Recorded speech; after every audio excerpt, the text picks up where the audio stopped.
I know that when the trailers were playing before the movie opened, and she's like, "And we have no weapons of any kind." That wasn't a very popular line after the movie Aliens, because those guns and everything were so goddamn cool. I kind of like the fact that there's no weapon play in the movie, just because. No, I think what Aliens does is almost what it needed to do after Aliens. Did I say Aliens? Yeah. Sorry. Well, I think what Alien 3 does is almost what it had to do after a movie like Aliens, because to do Aliens, which Alien Resurrection did, all over again, would kind of be like, what's the point? So I kind of respect it. If you look at all 4 Aliens movies, it's funny because 1 is one alien, 2 is a bunch of aliens, 3 is one alien, and 4 is a bunch of aliens. Yeah. So there's 2 versions of each scenario. Yeah. So you keep flip-flopping, and I respect Alien 3 for what it is. I think there's actually the sound design and stuff for sci-fi and just being an enjoyable movie is cool. And I do respect, I thought that if it would have been a trilogy, I do kind of think it's sad, but I gotta tell you that life, it does end, so I respect the ending of Alien 3, and in a lot of ways it was very cool to have her be impregnated by, and we might as well just make it a queen while we're at it, which was kind of cool, because the queen gets to go out with the queen. It makes more sense that she's all for killing herself, knowing that there's a queen inside of her, and that's going to breed more. Right, if there's exactly. Just if it had just been, it's like, well, they took care of one, they'll take care of the other. Yeah. This one's a baby, we can get it. Yeah. But with the queen, she'll breed. There's that. It was an Alien Resurrection. She'll breed. You'll all die. So I have to kill it because otherwise these bureaucrats are gonna. That's one of the best plot lines in the movie, and I think it works insanely well. And that's the one thing that I do give the movie is I love that she's impregnated with the alien and that she wants to die, and then ultimately makes the heroic sacrifice. Yeah, which actually unfortunately looks kind of stupid. I disagree. I think. No, I'm talking about the shot the last shot where she disappears. The disappearing actually. That shot was dumb, but the one where it's like where she's falling and then it bursts out and she sort of her last heroic move is to hold it in place. Hold it on. Otherwise, it might have jumped off. But so there's that, and I really like that aspect of the movie. But it's that very same scene that ruins it, and it's the Bishop 2. I'm the one who created Bishop. Oh God! And that was so dumb. I forgot about that. That is so dumb. That was talk about an unnecessary. Because just like Alien with Ash. And the thing is, Aliens sort of fixes my problem with the robot. With the robot, I'm like, you know what? Okay, I'm like the robot's already in existence. I'm fine with it in this movie, and they use it so well because you don't know which side he's on.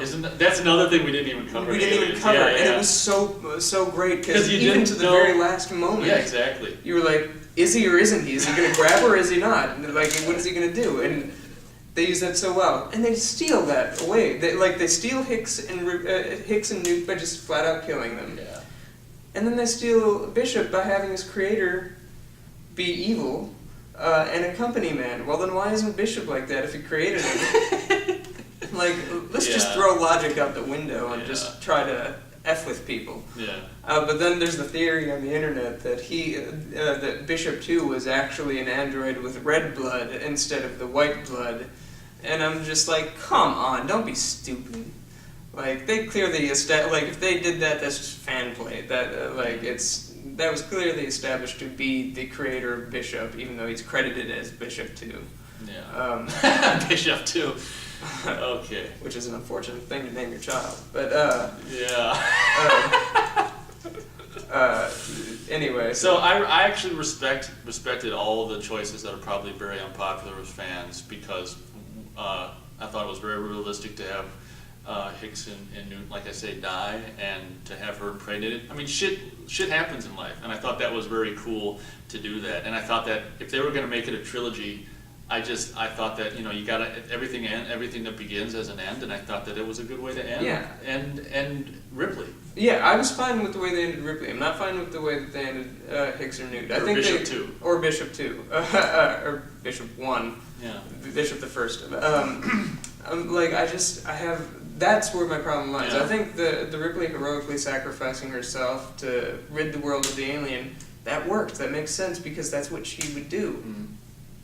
But I understand your point. But if you're gonna kill them, why not give them screen time before you kill them? Give a little something to the people who watched everything in Alien. Well, I think traditionally that's probably what normally would be done. They didn't even contact There was- Michael Biehn. So it's not an issue of Michael Biehn wouldn't do No, it. he said he wanted to do Oh. it. And there's that on the documentary of the making of Alien 3, he sued them because they used his likeness, his facial likeness Oh, for yeah, the body like and for his Crispin. picture. And he's just like, I wanted to be in the movie. If you'd asked me, I would have done it. Yeah. But you just arbitrarily destroy my character, and so fuck you. I'm gonna take you guys down. And he got a good size amount of money, like so much so that they probably should have just put him in the thing. And They had paid the him thing more fall for on him not being in him. Yeah, exactly. Did you see how the thing fall on him? Yeah. Like, Oh, like in the ship? yeah, in the ship. Like Yeah. even that. Even having him just play the dead body, yeah. Yeah, Give him like- some dignity. Yeah, exactly. That's what bothers me. So yeah, but we didn't address this. Okay, so we have in space, no one will hear you scream. Oh, okay. This time it's war, and then the awesome one for this one was the bitch is back. Oh yeah, I bought. What a- They made a shirt. They made an Did they- Alien 3 did they? shirt. It said like it had the Alien 3 logo, and on the back of the shirt it said "The bitch is back." I wore it to high school, and someone told me a teacher or whatever Wow. said "Turn inside out." That sucks. Wasn't it great? But for a while that day, I wore the shirt on my back in high school. It That said, is- "The bitch is back." What a great one. And then the one before that was in space, no one can hear you scream, but on Earth, and then ... because originally it was going to take place on Earth. That was the original script that they had, and that the first trailer of the movie had that. Oh, did it? Yeah, and I was like, that's a great one too. Like both of the marketing for that movie, great. Unfortunately, the bitch isn't back because the queen isn't in the movie unless you count the little thing in her chest. But whatever. Bitch meaning maybe just the speed. And then every time they said that, you had the great shot of her against the wall, and then the alien coming in, Right. That was opening the an mouth, iconic and then Alien playing 3 with the shot. little double jaw thing. What a great shot. Oh, you know what? Before we forget, one thing I want to comment on is the little throwaway line in Alien that I never really understood, which Ash is like Kane's son, you know, Yeah. which I want to get to, which I want to get to about the third one, which is it actually. Well, it depends on which version. The theatrical version, it gets attaches to a dog. Yeah, and it's a So dog. we didn't even address that the alien has a doggish Yeah, and I four-legged really like running that, aspect, actually. which actually was completely lost on me until I was a lot older. Actually, Oh, really? I didn't understand that. I right always away. referred to it after I saw the movie as the dog alien. Like the other ones are the aliens, and this one's the dog alien, and it's less mean. Like it's more mean, but it's less harmful Yeah. than the traditional alien. Like it's sitting there biting Charles Dunton, and he's like, "Ripley, Oh, yeah. just drop the freaking lead!" and just screaming and Yeah. whatnot. But you can clearly tell it's not quite as powerful as Oh, the yeah. original one, Yeah. even though it is much more vicious, much like a dog. Yeah, I kind of like that end scene too, where they're closing all the doors Yeah, and it's that's, running all that's around and really stuff. That's a cool. cool And scene, Pete isn't it? Castlewaith is in that, and I like him. He was in Inception. So anyway, yeah. Okay, but yeah, so there's cool stuff about it. Again, we're going on way too long, but that's because we're fanatics. That's because we're huge Yeah. fanatics. But I think we'll cut it. Not about this movie, oddly enough. Well, usually the ones we hate, we talk most about, which Yeah. is interesting. So we're gonna try to end this on the first time. You want to try that? Yeah. Ending it on the So very first. this time. is Alien 3. Our review, sort of a mixed bag of emotions with this Yeah. one. Time is shown positively for this film. I think a little more so than some of the other ones. The director's cut came out of this. Director's cut's pretty good. So there you have it. All right, check out Alien Resurrection review coming next.